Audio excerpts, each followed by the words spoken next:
اگر آپ کے کسی عزیز کو اوپری پیٹ میں شدید درد، متلی، بار بار طے کی شکایت رہتی ہے تو یہ ویڈیو آپ کے لیے بہت اہم ہے۔ آج ہم اس کی وجوہات، علامات، علاج اور بچاؤ کے طریقے تفصیل سے سمجھیں گے۔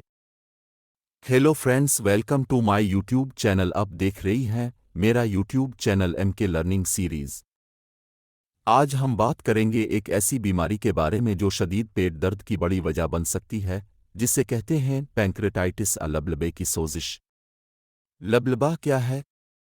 سب سے پہلے یہ جاننا ضروری ہے کہ لبلبا کیا کام کرتا ہے۔ لبلبا ہمارے معدے کے پیچھے موجود ایک اہم عضو ہے۔ اس کے دو بڑے کام ہیں: ایک، ہاضمے کے لیے انزائمز بنانا، دو، خون میں شوگر کو کنٹرول کرنے کے لیے انسولین بنانا۔ جب کسی وجہ سے لبلبے میں سوزش ہو جاتی ہے تو اسے پینکریٹائٹس کہتے ہیں۔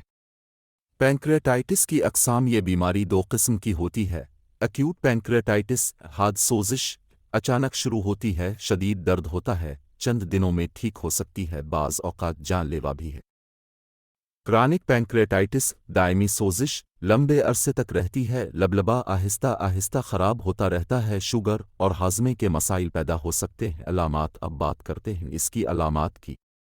اوپری پیٹ میں شدید درد کا کمر تک پھیل جانا، متلی، بخار، زیادتی، کچھ خاص ادویات، پیٹ پر چوٹ، انفیکشن، موروثی عوامل، پاکستان اور دیگر ممالک میں زیادہ تر کیسز پتھری یا شراب نوشی کی وجہ سے ہوتے ہیں۔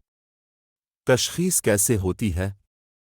ڈاکٹر اس بیماری کی تشخیص کے لیے خون کے test, ultrasound, C T scan, MRI کرواتے ہیں تاکہ سوزش کی شدت معلوم کی جا سکے۔